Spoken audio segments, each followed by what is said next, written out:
کیا ہم ان کو مطلب تخفیف جیسے کرتے ہیں اس میں آسان کر کے پڑھتے ہیں، ایک آدھ نماز نکلے اس میں بھی کر سکتے ہیں؟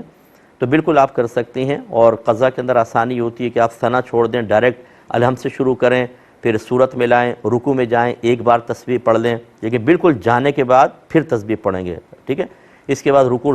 سجود کے اندر بھی ایک ایک بار تسبیح پڑھ لیں، اور جب آپ آخر میں بیٹھتے ہیں تو صرف التحیات پڑھ کے یوں کہیں اللہم صلی علی محمد اور سلام پھیر دیں۔ یہ آسان اور کم طریقہ ہے۔ اور اگر 4 رکعت فرض کی آپ قضا پڑھ رہی ہیں تو تیسری چوتھی میں آخری تیسری اور چوتھی رکعت میں قراءت کے بجائے آپ صرف یہ کہیں سبحان اللہ سبحان اللہ سبحان اللہ، تو آپ پھر یہ دونوں آخری رکعتوں میں ایسا کر کے رکوع سجود کر کے کمپلیٹ کر سکتی ہیں۔ اور اگر وتر کی قضا کر رہی ہیں تو دعائے قنوت کی جگہ آپ صرف اس طرح کہہ لیں رب اغفر لی رب اغفر لی رب اغفر لی 3 مرتبہ، تو اس سے نماز شارٹ ہو جاتی ہے۔ جن کی کافی ساری نمازیں ہیں تو اس طریقے سے کر لیں تو نفس پہ گرا نہیں گزرتا ہے اور آسانی سے آپ وہ کر سکتی ہیں۔